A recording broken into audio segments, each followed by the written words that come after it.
창세기 성경의 첫 번째 책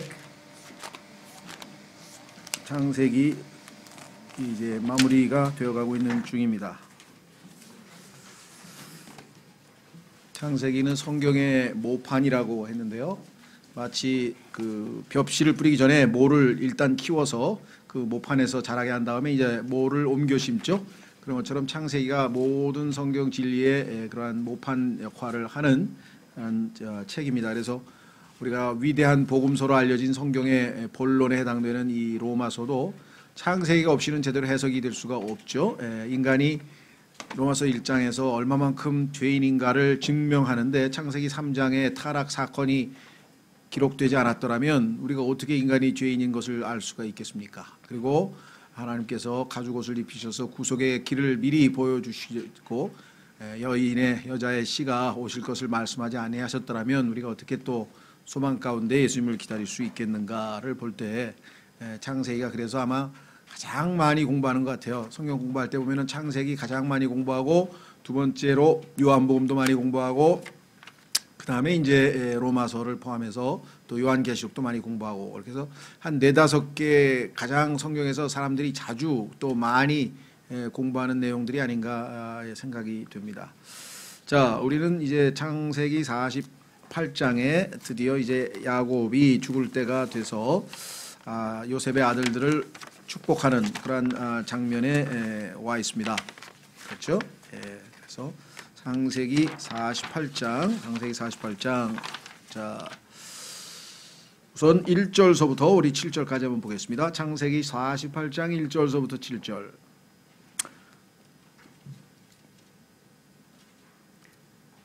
이제 그 요셉하고 아브라함하고 결국은 하나님께서 나라를 죽게 하게 되면 가나안에 있는 그렇죠 묘에다가 묻어달라 조상과 함께 눕게 될 것이다 이렇게 얘기를 하면서 거기에 대해서 이제 이 맹세를 요구했는데 이에 대해서 이제 그 요셉이 응하게 되죠. 자, 얼마 후에 이제 이런 일이 벌어졌습니다.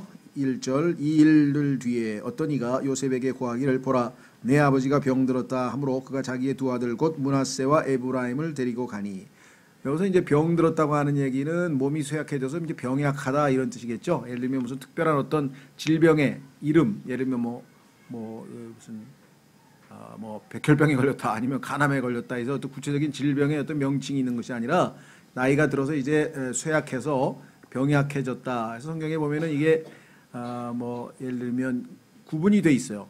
뭐 sickness라든가 아니면 disease라든가 뭐 이렇게 feeble mind라든가 그래서 약간의 차이가 있습니다. 그러니까 여기서는 나이가 들어서 이제 그야말로 노약자가 돼서 이제 상당히 그 기력이 쇠하셨다 이런 뉘앙스겠죠. 자, 내 아버지가 병들었다 하므로 그가 자기의 두 아들 곧 므낫세와 에브라임을 데리고 가니 당연히 여기서 므낫세가 첫째 아들이니까 그래서 이제 므낫세와 에브라임을 데리고 가니 어떤 이가 야곱에게 고하여 이르되 보라 당신의 아들 요셉이 당신에게 왔노라 하매 이스라엘이 힘을 내어 침상에 앉아. 자, 여기서 지금 이스라엘이라고 하는 이름을 쓴 걸 보면 영적으로 지금 아주 건전한 상태에 놓여 있음을 우리가 암시받죠.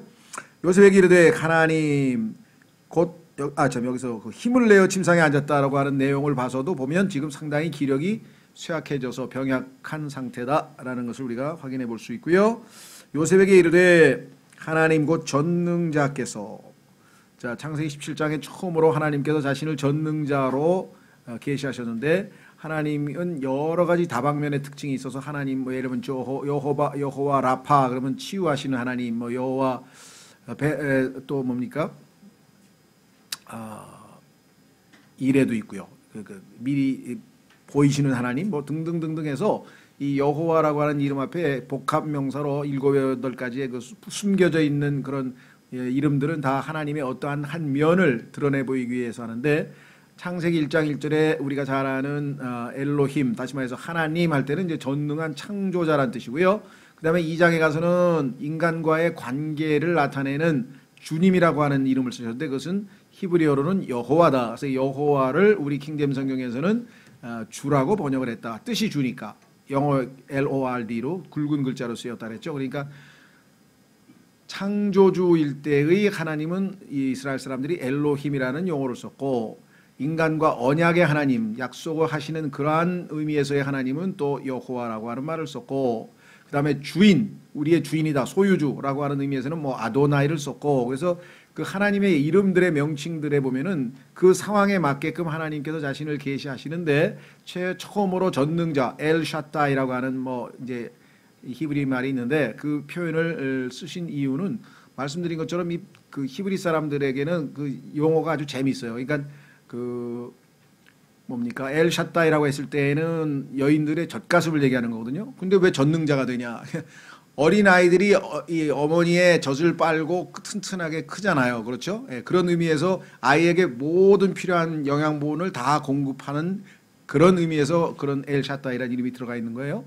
그래서 참 그 히브리어 단어 하나하나의 그 의미가 상당히 참 의미심장해서 때로는 우리에게 도움을 많이 줍니다. 근데 이제 그거를 잘못 오용해서, 우리가 헬라어 히브리어에 대해서 조심하라는 얘기는, 헬라어 히브리어를 가지고 킹제임스 성경이 원래 헬라어 히브리어의 의미는 이것인데 잘못 번역했다, 또는 오역이다, 또는 뭐 번역이 신통치가 않다, 이런 식으로 갈 경우에는 이것은 정말 아주 마귀적인 이야기입니다. 그러니까 헬라어 히브리어가 오히려 그 영어 성경의 그 번역이 더 올바른 선택이었다는 것을 이렇게 입증하는 쪽으로 사용되면은 의미 좋다는 얘기죠. 자, 그래서 여기 보시면 전능자라고 하는 이름을 다시 한번 사용했습니다. 가나안 땅 루스에서 내게 나타나 내게 복을 주시며 내게 이르시되 보라 내가 너를 다산하게 하고 번성하게 하여 너로부터 많은 백성을 만들고 또 내 뒤를 이을 내 씨에게 이 땅을 주어 영존하는 소유가 되게 하리라 하셨느니라. 이 약속은 이제 출애굽할 때 우리가 성취된 것을 보게 되죠. 70명의 사람이 그 이집트로 내려왔는데 나중에 무려 장정, 즉 남자 어른만, 프린트물이 없나요? 거기 아까 있었는데 60만 명, 남자만 60만 명 정도 된 것을 보면 실제로 뭐 절반만 결혼했어도 아직 그 30만, 그 다음에 덧붙여서 어린아이 뭐 이렇게 치면은 뭐 상당히 뭐 100만 명이 훨씬 넘는 사람들이 나왔다는 것. 그래서 약속은 성취됐고요. 5절 내가 이집트로 와서 네게 이르기 전에 이집트 땅에서 내게 태어난 두 아들 에브라임과 므낫세는 이제 내 것이니라. 여러 가지 해석이 가능합니다. 르우벤과 시므온이 아주 형편없는 짓을 해서 이들을 대체하기 위해서 두 사람을 야곱이 했을 것이다, 이렇게 추정하시는 분도 있고요. 나중에 레위 지파가 결국은 지파로서 계산이 안 되죠. 그래서 그 레위 지파 한 지파를 보충하기 위해서 요셉을 빼고 이 두 지파로 집어넣었을 것이다, 뭐 이렇게 추측하시는 분도 있어요. 그러나 추측은 추측에 불과하고 성경에서 명확하게 얘기하지 않은 것은 추측에서 여러분들이 볼 때 좀 설득력 있는 추측은 참조하시면 됩니다. 근데 그것을 100% 믿으시면 안 돼요. 예를 들면 창세기에 나와 있는 생명나무는 분명하게 올리브나무다, 그 다음에 이 포도나무는 분명하게 소위 말하면 선악과가 포도나무다, 뭐 이렇게 단정지어서 얘기하면 안 된다는 얘기. 성경의 정황으로 봤을 때 포도나무가 갖는 특성과 비교해 보니까 상당히 성과학의 나무가 가능성이 많다, 또 생명나무는 올리브나무일 가능성이 많다, 여기까지는 괜찮은데 그렇다 이렇게 하면 성경에 답이 써 있겠죠. 그렇죠?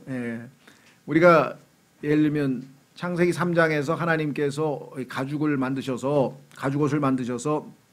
입히셨는데 아마 어린 양이었을 것이 가능성이 제일 높다, 이렇게 얘기를 하지 어린 양이다 이렇게 얘기하죠. 왜? 성경에 보니까 예수 그리스도께서 하나님의 어린 양으로 오실 것이고 우리가 예수 그리스도 안으로 침례받은 자는 예수 그리스도로 옷 입었다, 이런 성경 구절을 보니까 이 가죽옷이라고 하는 것은 우리의 무화과나무, 즉 우리의 이 자기 의를 상징하는 무화과나무로는 우리의 죄들을 가릴 수가 없고 우리 선한 행위로는 하나님 앞에 나아갈 수가 없고 온전히 예수 그리스도의 피로만 하나님 앞에 나아간다. 그런 의미에서 봤을 때 예수님을 하나님께서 하나님의 어린 양이라고 성경에서 지칭한 걸로 봤을 때 가죽옷의 주인공은 어린 양일 가능성이 뭐 제일 높다.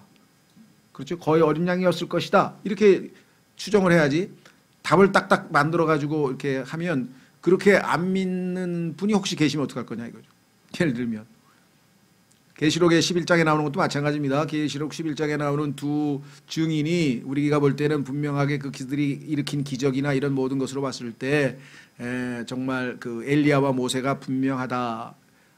아마 거의 맞을 것이다. 이렇게 얘기는 하지만 또 어떤 사람은 뭐 에녹이라고도 하는 사람도 있고 또 그 이외에 그러면 하나님께서 거기서 분명하게 엘리야하고 모세라고 이름을 쓰실 것이지 그냥 두 증인이라고 했는데 그걸 무슨 근거로 그렇게 단정 짓느냐. 그러니까 단정 짓지 말라는 거예요. 성경에서 확실하게 얘기하지 않은 것은 근거를 추정해서 이것이 아마 가장 근접한 것이다. 이렇게 보시면 되겠죠. 자, 그래서 이것도 무슨 추정을 우리가 굳이 길게 할 수는 성경 없으니까요. 자, 두 사람은 이제 내 것이니라 그렇게 얘기를 했네요. 뭐 어떤 분들은 이 두 사람에게 장자권을 넘긴 것은 분명하다. 성경에 써 있으니까 그거는. 그런데 왜 넘겼을까? 그것은 아마 라헬에 대한 지극한 애정의 표시였을 것이다. 또 이렇게 추정하는 글도 있어요. 사역자들 보면 왜 야곱의 마음에 늘 라헬에 대한 마음이 남아 있었기 때문에 라헬의 아들 중에서 그렇죠? 이 특별한 복을 주려고 했을 것이다. 그것도 추정입니다. 자, 장자권에 대해서는 한번 확인해 보겠습니다. 역대상 5장 1, 2절로 가보겠습니다. 역대상 5장 1, 2절.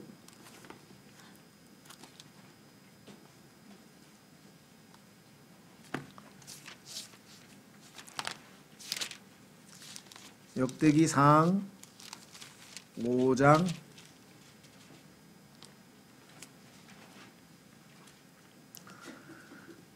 1절. 이제 이스라엘의 맏아들인 루벤의 아들들은 이러하니라. 그는 맏아들이었으나 자기 아버지의 침상을 더럽게 하였으므로 그의 장자권이 이스라엘의 아들인 누구에게? 요셉의 아들들에게, 므낫세와 에브라임이죠, 주어졌더라. 계보는 장자권에 따라 계수할 것이 아니니라. 유다가 그의 형제들보다 우세하였고 우두머리 치리자가 그에게서 났으나 장자권은 요셉의 것이더라. 그렇습니다. 두 명의 몫을 두 배로 많이 주는 그 장자권은 요셉에게 돌아가던데 그것을 므낫세와 이 에브라임 두 사람이 했는데 여기서 지금 그 루벤과 시몬을 대체했다고 우리가 추정할 수 있는 것은 야곱이 창세기 48장 5절에 직접 얘기를 했죠. 루벤과 시므온처럼 그들이 내 것이 되리라. 이렇게 얘기한 걸 보면 이 두 사람이 합당치 못한 행동으로 탈락되고 이 두 사람이 대신 들어갔다. 이렇게 추정도 가능하다 이 말. 어쨌거나 6절 그들 다음에 내가 낳을 자들이 내 것이 되며 또 자기 형들의 상속 재산 가운데서 자기 형들의 이름을 따라 불리리라. 나로 말하건대 내가 전에 밧단에서 올 때에 라헬이 길에서 가나안 땅에서 내 곁에서 죽었는데 아마 마지막 유언을 남기고 있는 순간에도 라헬에 대한 아주 특별한 그 감정이 여전히 남아 있는 것 같아요. 그렇죠? 예. 하여간 참 뭐 좋은 거죠. 아름다운 것이고요. 그래서 하여간 어떤 분들은 여기에 대해서 아주 또 멋지게 그냥 이 야곱과 라헬의 아름다운 사랑하면서 또 막 설교를 하셨더라고요. 그래서 그것도 정말 뭐 멋있는 설교 제목이 될 겁니다. 예. 자, 그래서 라헬이 길에서 가나안 땅에서 내 곁에서 죽었는데 그곳은 에브랏에서 그리 멀지 않은 곳이라. 내가 거기서 그녀를 에브랏 길에 묻었는데 그곳은 곧 어디라고요? 베들레헴이니라. 에브랏에 있는 베들레헴, 예수 그리스도의 탄생지 아니겠습니까?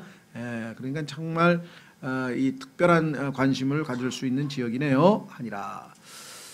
자, 그래서 우리는 교재로 가셔서 일단 1절서부터 7절까지는 놀라운 결정을 내렸다. 어떤 결정인가? 그것은 아시다시피 에브라임과 므낫세가 출생은 어디입니까? 이집트죠. 그러면 요즘에 그 국가마다 그 내셔널리티, 소위 말하면 국적을 정할 때 여러 가지 그 기준이 있는데 우리나라는 아마 속지주의가 아니고 속인이죠. 사람 그 자기 아버지가 베트남 사람이면은 우리나라에서 태어났어도 베트남 사람이 되는 거죠. 예. 우리나라는 아마 그렇게 되는 것 같은데 미국은 부모가 한국 사람이라도 미국에서 태어나면 미국 사람이 되는 거예요. 미국 시민이 되는 거예요. 속지주의라 그래가지고 그런 그 국적 정하는 방법이 달라요. 그래서 한동안 우리나라에서 그 유행병처럼 출산 원정이 있었던 것은 뭐냐면 미국에서 시민권 따려고. 왜냐하면 미국에서 나면 걔가 시민권을 따거든요. 미국 시민이 되니까. 그래서 엄청나게들 많이 갔는데 요즘은 왜 안 가는 건지 안 가는지 잘 모르겠어요. 미국에서 하도 재앙이 많아서 그런가. 어쨌거나 한때는 유행을 할 정도로 그것을 남용을 해서 아마 거기에 무슨 대안 조치가 있었는지 그랬을 거예요. 아주 막 임신 8개월, 9개월만 되면 막 한국 여자들이 전부 다 막 LA로 모여가지고 LA에 있는 한인 산부인과가 막 뭐 떼돈을 벌고 그냥 거기 가서 다 애기 낳는 거야. 그럼 미국 시민권을 갖고 오는 거야. 그럼 군대도 안 가도 되는 거야. 그러니까 막 정말 그거 머리 좋은 사람들이 그걸 탁 해가지고 패키지로 그냥 또 임산부만 탁 해가지고 그냥 이 저 뭐야 여행 있잖아요. 그 가서 거기서 애기 딱 낳고 산후조리 딱 끝내고 애기 데리고 들어오면 미국 시민권 가지고 있는 거야. 그러면 걔가 크면은 아버지 어머니도 자동 초청이 되는 거야 이제. 뭐 이런 특혜가 많았잖아요.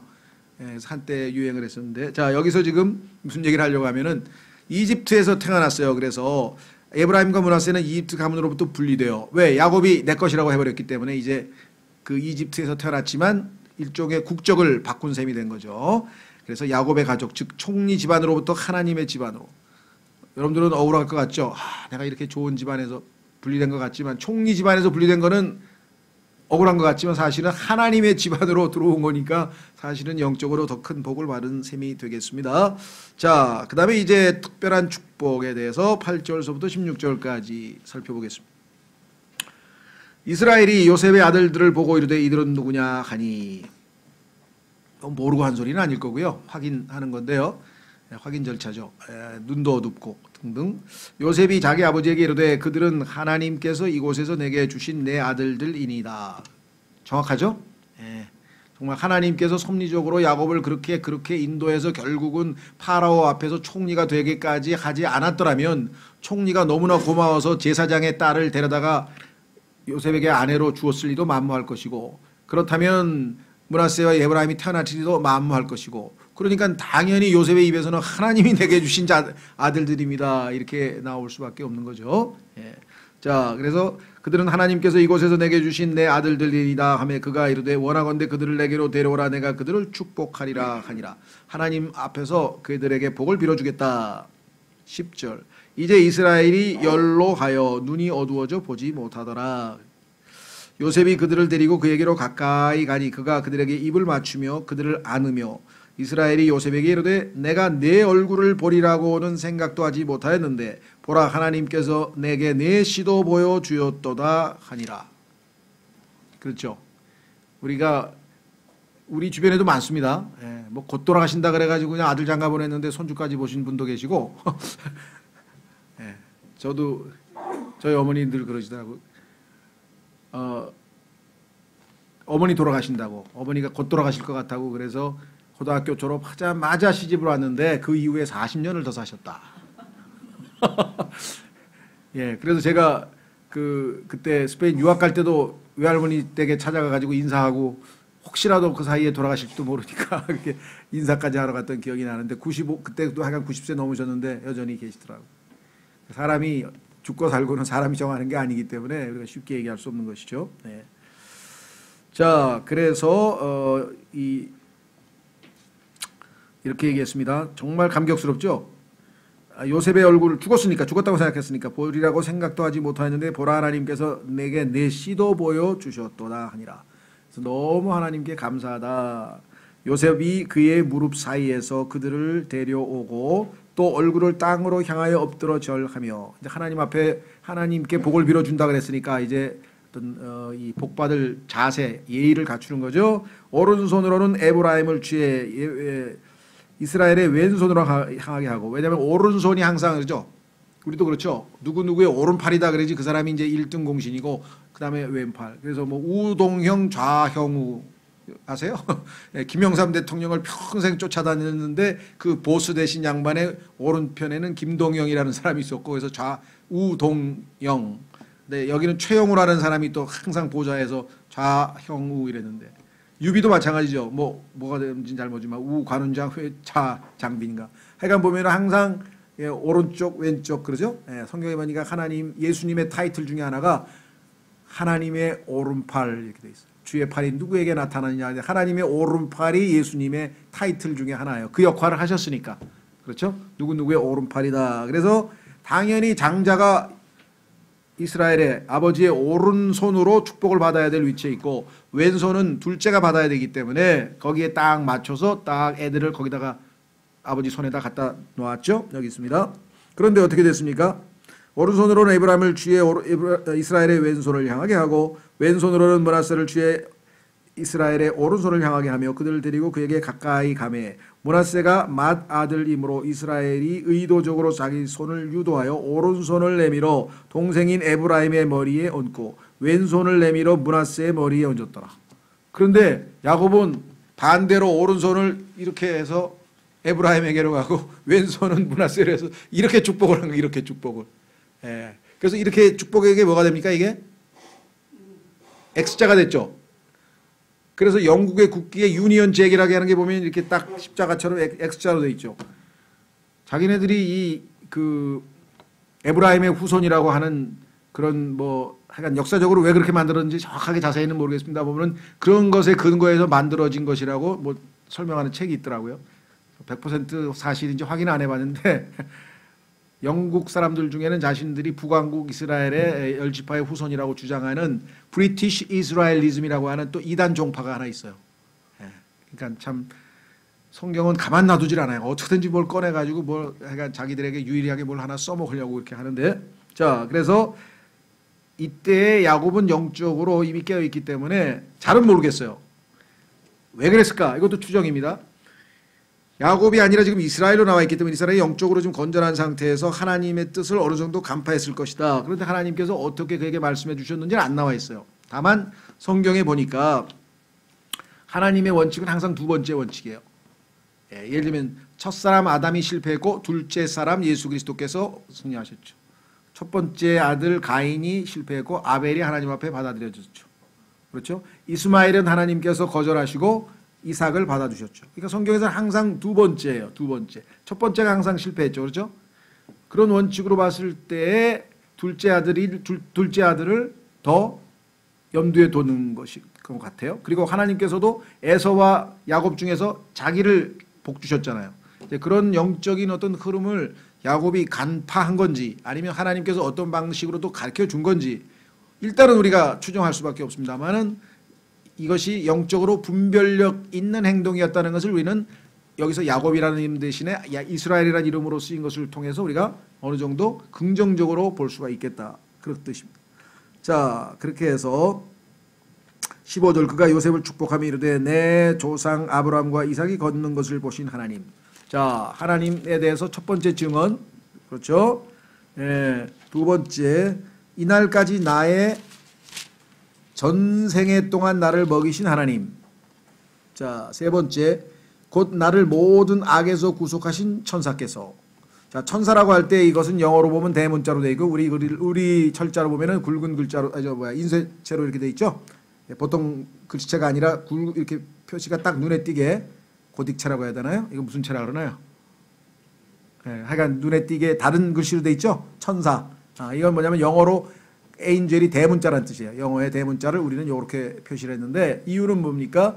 단순한 여러 수없이 많은 천사들 중에 한 사람이 아니고 하나님의 천사, 주의 천사이신 예수 그리스도를 나타내고 더더군다나 구속자 아니에요. 그래서 구속이라고 하는 구속자이신 예수 그리스도와 연관이 있죠. 그러니까 성경에서는 항상 이 3단 요법을 많이 쓰는 거예요. 3단 요법. 그 뭐냐? 첫 번째 내 조상 아브라함과 이삭이 걷는 것을 보신 하나님. 그러니까 이들에게 언약을 하시고 신실하셨던 그 하나님 아버지, 그 다음에 이날까지 나의 전생애 동안 나를 먹이신 하나님, 성령 하나님, 인도하신 하나님.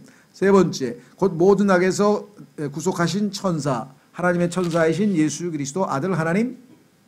이것도 성경에서 얼마든지 우리가 추정이 가능합니다. 왜냐하면 하나님께서 자기 자신을 두고 늘 아브라함의 하나님, 이삭의 하나님, 야곱의 하나님이라고 자신을 부르셨죠. 예, 그래서 이렇게 세 번에 걸쳐서 나오는 경우가 자주 있습니다. 신약에서도 마찬가지 한번 확인해 보겠습니다. 고린도후서 13장에 가면은 맨 마지막에 보통 일반 교회에서는 축도라 그러죠. 축도. 장로교회나 이런 데 가면은 맨 끝에 예배 끝나고 그 목사님이 설교 끝난 다음에 손을 들어서 이렇게 하는 축도 있잖아요. 그 축도를 보통 고린도후서 13장을 근거로 해서 하는데요.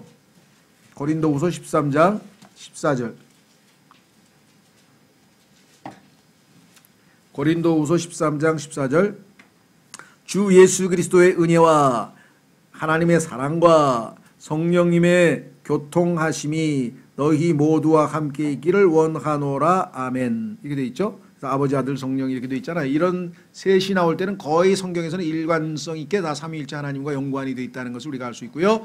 에베소서에서도 보면은 하나님이 우리에게 주신 축복, 예수 그리스도께서 우리에게 주신 복, 축복, 복, 그 다음에 성령을 통해서 주신 복, 이렇게 해서 삼위일체 하나님이 또 역시 구분되어 나와 있는 것을 보게 됩니다.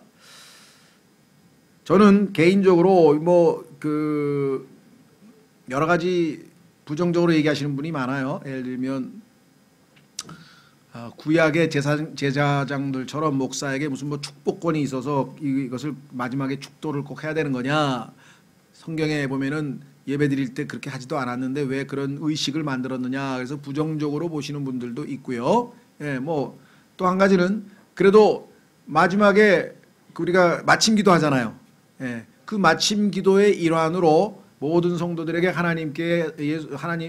예수님의 은혜와 하나님의 사랑과 성령님의 교통하심이 있기를 원한다라고 하는 기도가 뭐가 잘못됐냐. 그렇죠.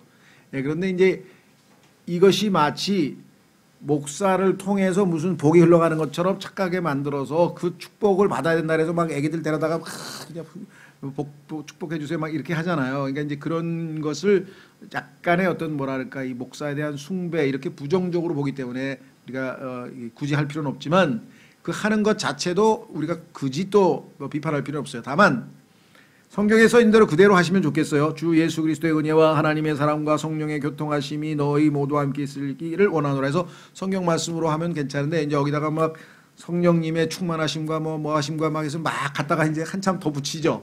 예, 그거는 제가 볼 때는 조금 오바가 아닌가 싶어요. 차라리 축도를 하려면 성경에 있는 그대로 열을 놓고 기도한다면 저는 크게 부인할 필요는 없다 이렇게 생각이 듭니다. 어쨌거나 삼위일체 하나님께서도 여기에 등장하고 계시고, 자, 예수님께서 침례 받으실 때도 어떻게 했습니까? 예수님께서 침례를 받으시고 물 위에서 올라오시는데 성령님께서 비둘기의 모양으로 그분 위에 이렇게 앉으셨고 하늘에서 아버지의 음성이 들렸잖아요. 삼위일체 하나님. 이렇게 해서 성경에서는 삼위일체에 대해서 용어는 안 썼지만 삼위일체가 계시다는 것은 너무나 명백하게 말씀하고 계신다. 자, 다시 돌아옵니다. 그러면 삼중 축복의 내용을 한번 보겠습니다. 삼중 축복.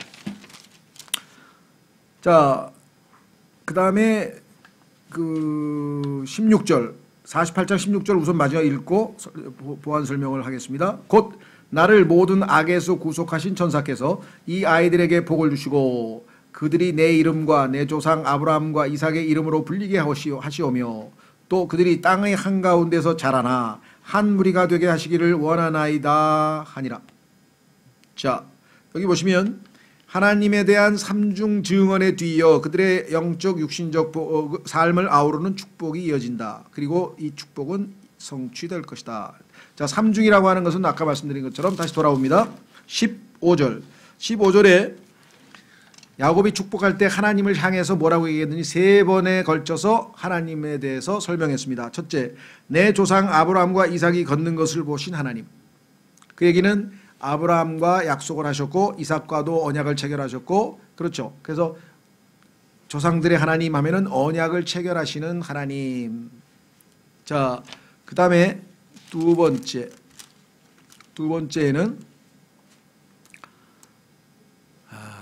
뭐라 그랬습니까? 나의 전생애 동안 나를 먹이신 하나님, 모든 필요를 채워주신 하나님. 그렇죠? 세 번째는 곧 나를 모든 악에서 구속하신 천사. 이렇게 했습니다. 아까 말씀대로 천사는 말씀을 드렸고요.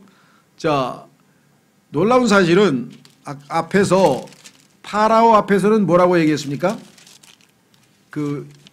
요셉이 간증할 때 파라오 앞에서는 자신의 인생에 대해서 얘기할 때 내 인생이 짧고 악할 뿐이었나이다 라고 고백하는 거 여러분들 기억하시죠? 내 인생이 짧고 악할 뿐이었다. 악하다는 얘기는 나쁜 일이 너무 많았다. 그래서 상당히 좀 자기 인생을 부정적인 시각에서 바라봤죠. 그렇죠? 그런데 지금 하나님께 복을 빌고 있는 이 순간에는 그 악이 많았죠. 나쁜 일이 굉장히 많았는데도 불구하고 그 모든 악으로부터 나를 해방시킨 구속하신 하나님을 소개하고 있잖아요. 그렇죠? 영적으로 훨씬 더 지금 분별되어 있는 상태죠. 파로 앞에서는 내 인생이 짧고 정말 험악했습니다. 아주 정말 힘들었습니다. 인생살이가 고달팠습니다. 이런 식으로 얘기를 했다면 지금 이 손자를 놓고 축복할 때에는 그 하나님이 모든 악에서 나를 구속해내신 천사를 통해서 내가 이제껏 여기까지 왔다 하면서 지금 하나님에 대해서 3번에 걸쳐서 아주 놀라운 증언을 합니다. 우리의 삶이 풍요로워질수록 점점 주님을 알아갈수록 하나님에 대해서 이렇게 더 많은 체험들을 하게 되는 것이겠죠. 자, 그래서 우리는 다시 돌아오는데요. 우선 한 구절 좀 짚고 넘어갈 것은 12절, 48장 12절에 보면 요셉이 그의 무릎 사이에서 그들을 데려오고 그 얼굴을 땅으로 향하여 엎드려 절하며 이랬죠. 아마 이 타이밍에 그 야곱도 하나님께 아마 같이 경배한 것이 아닌가. 왜? 히브리서에 보니까 야곱이 그때 하나님께 경배했다라고 써 있어요. 한번 확인해 보겠습니다. 히브리서 11장에 아마 이 사건을 염두에 두고 설명하고 있는 것 같은데요. 히브리서 11장 21절.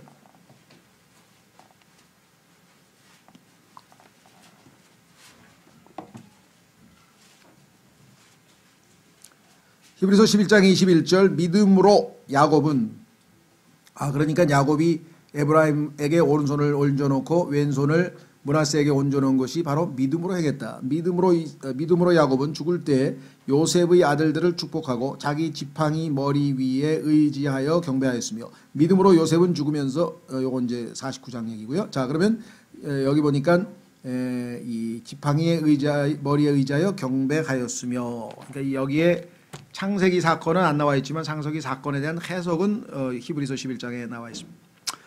자, 그 다음에 우리 역사적으로 봤을 때 호세아서에 특히 나오는데요. 이스라엘 10지파 북왕국이죠. 남왕국 2지파 유다와 베냐민 합쳐서 유다왕국 2왕국인데 북왕국 전체를 얘기할 때 항상 대표를 누굴 쓰냐면 에브라임을 써요. 그렇죠? 그러니까 하나님께서 에브라임에게 특별하게 어떤 지위를 부여하셨다는 것을 성경에서 알 수가 있죠. 그래서 에브라임 하면은 북왕국 10지파를 대표해서 얘기할 때가 많고, 그 다음에 아시다시피 처음에 그 요단강을 건너서 성전을 예루살렘에 지어서 그 하나님의 궤를 성전에 있는 이 성소에다가 옮겨다 놓기 전에는 임시 거처로 천막을 쳤죠. 성막. 그 성막을 어디에다 쳤냐면 성경에 보니까 실로라고 하는 도시에 썼어요. 실로. 들어보셨어요? 실로. 그런데 실로라고 하는 단어가 평화라는 뜻이기 때문에 예수 그리스도의 타이틀 중에 하나, 실로가 오시기까지라고 하는 표현이 성경에 나와요. 그러니까 실로는 예수님의 또 다른 타이틀 중에 하나예요. 그런데 이 실로라고 하는 장소는 에브라임에게 유업으로 준 그 지역에 있습니다. 그러니까 하나님의 성막을 친 장소도 또 에브라임과 연관이 있는 것을 보게 됩니다. 그리고 모세의 뒤를 이어서 이 가나안을 정복한 이 두 번째 사람, 즉 여호수아. 그래서 여호수아는 히브리어고요. 이 히브리어를 헬라어로 번역하면 예수라 그랬죠. 그러니까 여호수아, 예수. 그렇죠? 그런데 어디 출신입니까? 에브라임 지파 출신이에요. 그래서 성경에 보면은 하나님께서 이 에브라임이 상당히 중책을 맡은 것으로 봐서 여기에 하나님의 뜻이 충분히 담겨져 있다, 이렇게 확인해 볼 수 있습니다. 자, 마지막으로 17절에서 22절로 가보겠습니다. 17절에서 22절. 한 가지 참 우리에게 적용해 볼 수 있는 좋은 구절은 놓치고 가네. 자, 15절 보시면 여러분과 저도 동일하게 고백할 수 있겠죠. 예? 이날까지 나의 전생에 동안 나를 먹이신 하나님. 어떠세요? 아닌데, 내가 돈 벌어서 내가 일해서 먹고 살았는데. 일자리 누가 주셨을까요? 예, 하나님 주셨죠. 그렇죠? 예, 그래서 결국은 우리의 모든 필요를 채우시는 하나님. 그래서 바울도 뭐라고 했습니까? 예, 부할 때도 상관없고 가난할 때도 상관없고 어느 때에도 나는 나의 모든 필요를 채우시는 하나님이 계시기 때문에 염려 없다, 이렇게 얘기했죠. 예, 그래서 하늘의 새들을 보고 들의 백합화를 보라. 그걸 다 먹이시고 입히시지 않느냐. 자, 우리도 뭐 경제적으로 또 궁핍하거나 어려울 때가 늘 있을 수 있는 거니까 확인해 보겠습니다. 빌립보서 4장 19절 말씀, 이미 잘 알고 있는 말씀이시지만 그리스도인들에게는 정말 의지할 수 있는 구절이죠. 빌립보서 4장 19절. 빌립보서 4장 19절. 오직 내 하나님께서 그리스도 예수님을 통해 영광 가운데서 자신의 부요하심에 따라 너희의 모든 필요를 공급하시리라. 모든 필요, 여기서는 물론 문맥으로 봐서는 물질적인 필요입니다만은 사람에게 꼭 물질적인 필요만 있는 것은 아니겠죠. 영적인 필요도 있고 정신적인 필요도 있고 모든 내가 그리스도인으로서 하나님을 섬기면서 살아가는 데 필요한 그 무엇이 있다면 그 모든 것을 채워주시는, 필요한 것을 주시는 주님을 누굽니까? 고백을 했습니다. 야곱이. 그렇죠? 자, 그 다음에 여기서 마지막 한 가지 더 짚고 17절로 가는데요. 아까도 말씀드렸습니다만은 하나님께서 자신을 칭하실 때 스스로 나는 아브라함의 하나님, 이삭의 하나님, 야곱의 하나님이다 라고 하는 용어를 자주 어마어마하게 자주 사용을 하시는데 성경에 보면 이게 물론 아까도 말씀드렸습니다만 삼위일체와 연관이 있다 그랬죠. 자, 아브라함의 하나님, 그러니까 당연히 이제 하나님 아버지와 연관이 있겠죠. 그 다음에 두 번째 이삭의 하나님, 아들 하나님이시죠. 아브라함의 아들. 자, 아들 하나님, 그 다음에 세 번째는 뭐였습니까? 야곱의 하나님. 야곱의 하나님은 우리가 보통 당연히 아버지, 아들, 그 다음에 성령님이겠죠. 그런데 실제적으로 보면 성경에서 하나님 아버지의 역할, 아들의 역할, 성령의 역할 중에서 성경에서 성령께서 하시는 역할이 뭐냐면 우리의 삶을 점점 변화시키는 역할을 하죠. 변화. 그렇죠? 그래서 성경에 보면은 우리가 성령으로 말미암아 변화된다라고 하는 표현이 고린도후서 3장 18절이 있습니다. 확인해 보겠습니다. 내가 왜 이렇게 안 변하지? 성령님께 기도를 하셔야죠. 성령님, 제가 예수님을 점점 닮아가도록 변화시켜 주십시오. 자, 변화시키시는 성령의 역사, 그것이 바로 고린도후서 3장에 써 있습니다. 고린도후서 3장 17절, 고린도후서 3장 17절. 이제 주께서는 그 영이시니 주의 영이 계신 곳에는 거기에는 자유가 있느니라. 그러나 우리는 다 가리지 않은 얼굴로 거울을 보는 것 같이 주의 영광을 바라보며 같은 형상으로, 예수 그리스도와 같은 형상으로 변화되어 영광에서 영광에 이르렀나니 이것은 곧 주의 영으로 말미암은 것이니라. 성령님께서 여러분과 제 안에서 역사하심으로 조금씩 변화의 역사가 일어나는 것이다 라고 성경은 말씀하고 있죠. 그래서 성령의 변화하시는 역사를 예표하고 있는 것이 야곱의 삶입니다. 그 다음에 이삭의 인생을 읽어보면 정말 평화롭고 사건이 별로 없어요. 이삭의 생애는. 그러니까 하나님으로부터 그냥 은혜롭게 산 것, 그렇죠? 반면에 야곱은 다양한 고난과 다양한 사건을 통해서 하나님 앞에 깨어지는 체험을 하면서 점점 성숙해가는 변화의 삶을 보여준다. 자, 17절로 가겠습니다. 요셉이 자기 아버지가 오른손을 에브라임의 머리에 얹는 것을 보고는 그것을 기뻐하지 아니하며 자기 아버지의 손을 에브라임의 머리에서 므낫세의 머리로 옮기려고 그것을 들며 자기 아버지에게 이르되 내 아버지여 그리하지 마옵소서. 아버지, 저기 큰아들이 여기 따로 있는데요. 이 아이가 맏아들이니 아버지의 오른손을 그의 머리에 얹으소서 하매 그의 아버지가 거절하며 이르되 나도 안다 내 아들아, 나도 안다. 그 얘기는 뭡니까? 의도적이라는 거죠. 의도적. 그도 한 백성이 되고 그도 크게 되려니와. 므낫세도 물론 복을 받지만 진실로 그의 동생이 그보다 더 크게 되며 그의 씨가 여러 민족을 이루리라 하고 그날 그들을 축복하며 이르되 내 안에서 이스라엘이 축복하여 말하기를 하나님께서 너를 에브라임 같고 므낫세 같게 하시리라 하리라 하여 에브라임을 므낫세보다 앞에 두었더라. 하나님이 더 관심을 지켜보고 있는 사람이 있다라는 것이죠. 그건 뭐 우리 2000년 교회사에도 마찬가지입니다. 하나님 앞에 특별하게 쓰임 받으신 분들이 많이 계세요. 그럼 하나님의 주권에 관한 사항이니까 우리가 이래라 저래라 할 수 없는 거죠. 자, 여기 재밌는 것은요. 너희들이 앞으로 축복할 때 이런 방식으로 할 것이다. 그 얘기는 뭐냐면 하나님께서 에브라임과 므낫세를 복 주신 것 같이 너희도 복 받았으면 좋겠다. 이렇게 그 사람들 축복. 그러니까 이스라엘의 어른들은 어린아이들 축복할 때 이런 식으로 복을 빌어준다 이 말이죠. 자, 비슷한 내용이 어디에도 나옵니까? 참 이스라엘 사람들은 그 조상들에 대해서 기억을 그렇게 많이 하는 것 같아요. 성경에 보면은 룻기에 가면은 룻기에도 비슷한 유의 축복을 하게 됩니다. 한번 확인해 보겠습니다. 이스라엘의 아름다운 전통인 것 같아요. 그들의 조상들에게 하나님께서 어떻게 복을 주셨는지 잘 기억하고 있다가 너희도 그렇게 복 받았으면 좋겠다. 그러면 정말 이스라엘 사람들이 그 자신들의 역사에서 하나님의 간섭하심과 도우심에 대해서 늘 관심을 갖겠죠. 자, 룻기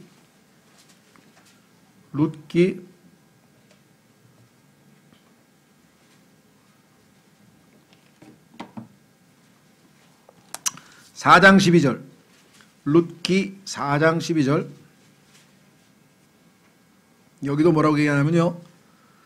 주께서 이 젊은 여자로부터 내게 씨를 주사 내 집이 다말이 유다에게 낳아준 베레스의 집과 같게 하시기를 원하노라 하니라. 그래서 조상들에게 하나님 베푸신 은덕을 기억하고 있다가 그렇게 너에게도 복을 주셨으면 좋겠다. 이런 방식으로 축복하는 것이 이스라엘의 축복의 방식이다. 자, 다시 돌아옵니다. 마무리를 짓겠습니다. 창세기 48장 21절. 이스라엘이 또 요셉에게 이르되 보라 나는 죽으나. 우리도 마찬가지죠. 누구나 다 죽죠. 근데 하나님은 안 죽으시니까 하나님께서 너희와 함께 하사 너희 조상들의 땅으로 너희를 다시 데려가시리라. 믿음이죠. 하나님께서 하신 약속을 철저하게 믿고 있습니다. 또한 내가 내게 내 형제들보다 한 몫을 더 주었나니 그것은 내가 내 칼과 내 활로 아모리 족속의 손에서 빼앗은 것이니라 하였더라.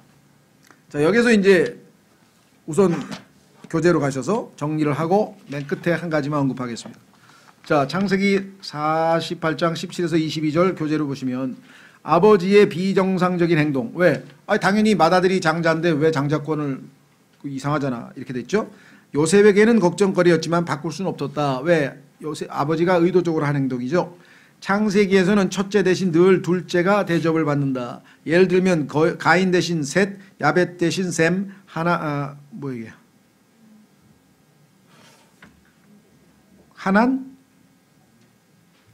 하란이죠. 하란. 이게 하란 그 아브라함의 형 저 북쪽에 시리아에 있었던 하란이 아니고 하란, 죄송합니다. 하란 대신 아브라함, 이스마엘 대신 이삭에서 그다음에 대신 이스라엘 대신 이삭. 거기 콤마가 빠졌네요. 그렇죠? 아이고 띄어쓰기 안 돼 있네. 띄어쓰기. 콤마하고 띄어쓰기. 그다음에 에서 대신 야곱. 그렇죠? 이삭 거기서 콤마 띄고 에서 대신 야곱이 그렇다. 하나님의 두 번째 원칙이라는 게 있습니다. 제일 결정적인 것은 무엇입니까? 고린도 전서에 보니까 아담은 첫째 사람, first man. 예수님은 둘째 사람. 이 세상에 사람이 이렇게 많은데 왜 하나님 보시기에는 두 사람밖에 없어요? 그렇습니다. 하나님 보시기엔 이 세상에 두 사람밖에 없대요. 그 얘기는 뭐예요? 사람이란 뜻이 복합적이고 집합적이로 인류죠. 두 종류의 인류가 있어. 그러니까 첫 번째 인류의 조상 아담. 이 사람은 뭐예요? 죄를 짓고 실패해서 타락한 인류.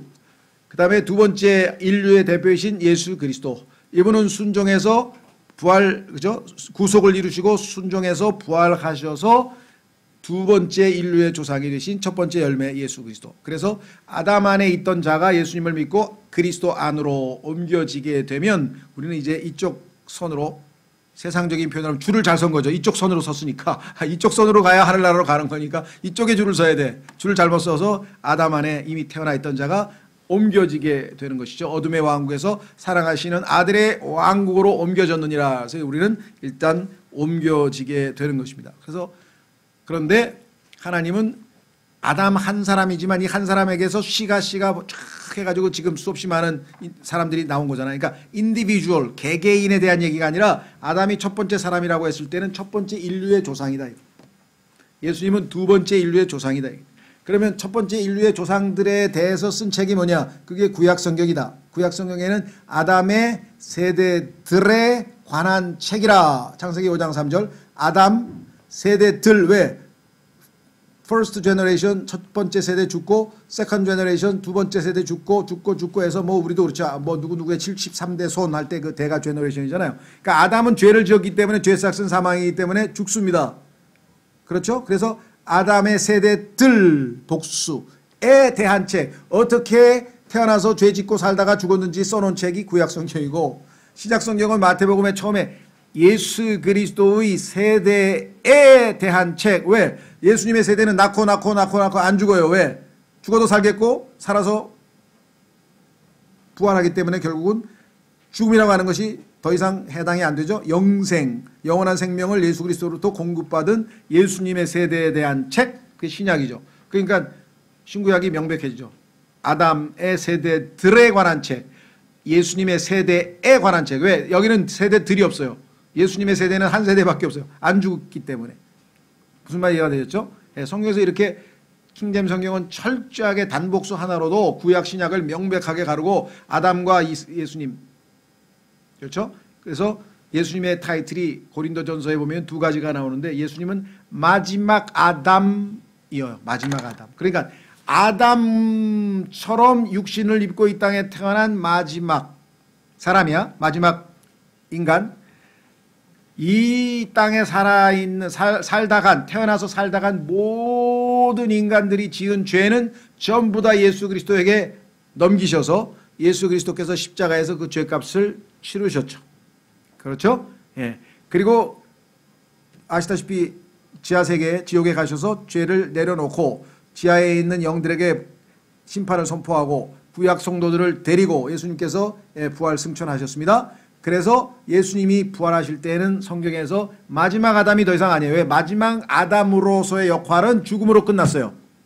아담은 죽기 때문에, 죄 삭은 사망이기 때문에. 그럼 예수님 뭐예요? 두 번째 사람으로서는 새로 태어나신 거예요. 부활하신 예수님은 이제 둘째 사람이에요. 죄 안 짓는 인류, 죄를 이길 수 있는 새로운 조상. 그렇죠? 마귀에게 기록되었으되 하면서 말씀으로 다 물리치셨잖아요. 그러니까 승리하신, 죄를 이기신, 죄에 굴복하지 않으신 새로운 인류가 딱 등장했고, 예수님을 믿으면 다 이런 새로운 인류로서 우리가 변화되고, 옛 방식으로 그대로 남아있으면 그대로 영원한 멸망으로 가는 것입니다. 그래서 성경에서 기가 막히죠. 마지막 아담이셨던 예수님이 두 번째 사람으로 부활하신 거예요. 근데 이것이 하나님께서 얼마나 중요한 교리적 개념입니까? 그렇죠? 우리가 다 아담의 세계에서 예수님이 마지막 아담이니까 뭐예요? 아담을 대표해서 예수님이 죽은 것이 아담이 다 죽은 것으로 치시겠다라고 로마서 5장에 써있죠. 한 사람이 모든 사람을 대신해서 죽었으니 모든 사람이 죽은 것이다. 이렇게 로마서에 써있잖아요. 5장에. 그 교리를 이해하셔야 대속의 원리가 이해되잖아요. 그렇죠? 그러면 한 사람이 예수님이 부활하셨으니까 모든 사람이 예수님만 믿으면 다 뭐예요? 하나님 보시기에 다 부활한 부활 생명을 소유한 사람들로 인정을 받게 되는 것입니다. 자, 그래서 다시 돌아옵니다. 마무리 짓겠습니다.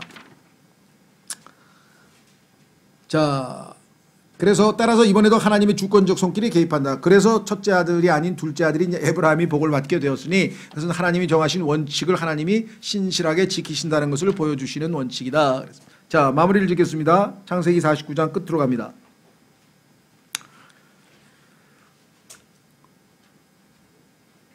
21절. 아브라함이 또 요셉에게 이르되 보라 나는 죽으라 하나님께서 너희와 함께 너희 조상들의 땅으로 너희를 다시 데려가리라. 이건 뭐 믿음의 확신이기 때문에 우리가 너무나 잘 알고 있고요. 맨 끝에 보니까 또한 내가 내게 내 형제들에게 한 몫을 더 주었나니 그것은 내가 내 칼과 내 활로 아모리 족속의 손에서 빼앗은 것이니라 하였더라. 여기서 이제 어떤 사람들이 아니 성경 아무리 창세기에서부터 앞부분 읽어봐도 도대체 이런 사건이 없어요. 그러니까 성경에 기록되어 있지는 않지만 이 일이 실제로는 있었던 일이죠. 그런데 앞에 기록이 안 돼 있던 얘기를 야곱이 느닷없이 하니까 이거 성경에 없는 건데 이거 성경이 모순 아닙니까? 이렇게 생각하시는 분들이 있어요. 근데 그렇지는 않죠. 예, 왜냐하면 실제로 이런 일이 있었어. 근데 그 얘기를 앞에서 기록을 할 필요가 없었어. 나중에 야곱이 마지막 순간에 그 얘기를 한 거죠. 이 땅에는 내가 이렇게 노력해서 애를 써서 얻은 것이다. 자, 성경에 비슷한 예가 하나만 있는데 그것만 찾고 마치겠습니다. 많은 분들이 성경에서 사도행전에 나와 있는 내용을 문제 삼습니다. 오늘 이 창세기 내용을 문제 삼는 것과 비슷한 이유로. 그것은 뭐냐? 아니 예수님께서 하신 이야기인데 아무리 찾아봐도 없더라. 창세기 20장. 창세기라는데 사도행전 20장. 사도행전 20장에 보면요. 이렇게 써 있어요. 예수님께서 이렇게 말씀하셨다. 그런데 사복음서를 다 뒤져도 안 했어. 그러면 예수님께서 하신 말씀이 사복음서에 다 들어있나요?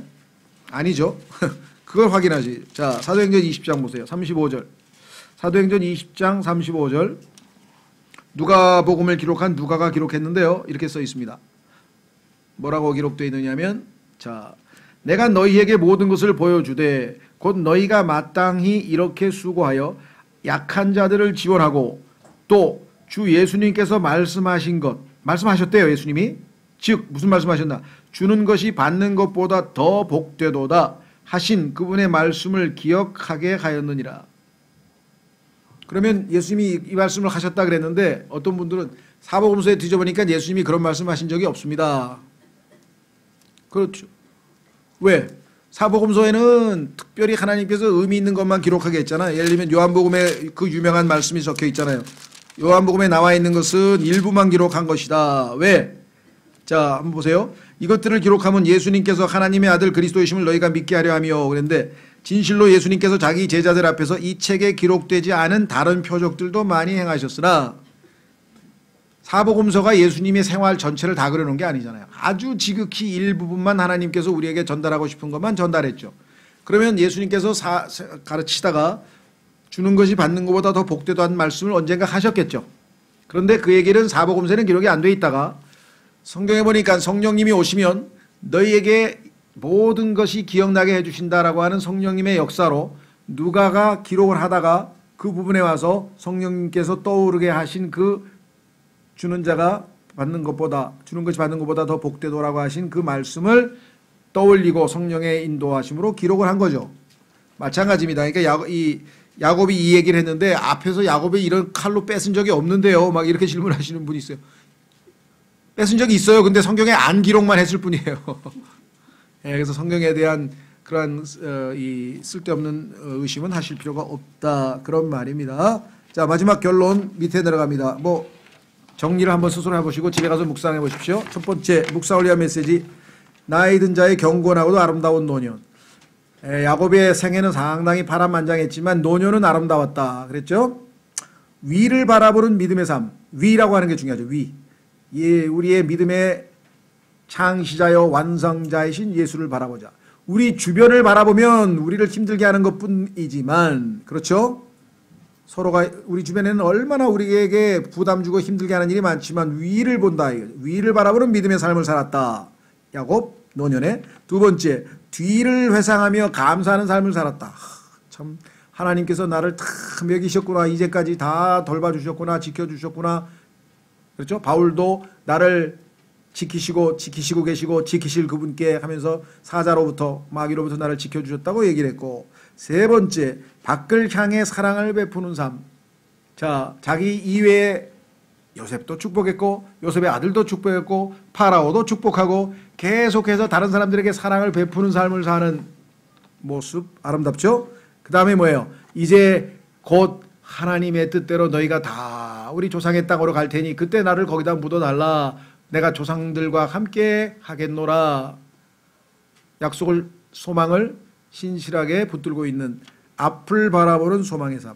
참 정리 잘 돼 있죠? 위를 바라보고 뒤를 회상하고 밖을 향하고 그 다음에 앞을 바라보는 새로운 노년의 아름다운 믿음의 삶, 감사하는 삶, 베푸는 삶, 소망의 삶이 야곱의 노년의 삶이었다. 그러면 노인 문제는 다 해결되겠죠? 우리나라의 노인 문제 복잡하다 그랬는데 이렇게 살면 되잖아요. 아름다운 노인들만 있으면 얼마나 좋겠어요. 그렇죠? 예, 감사합니다. 그래서 오늘 여기까지 마치고요. 말씀드린 대로 우리 김선녀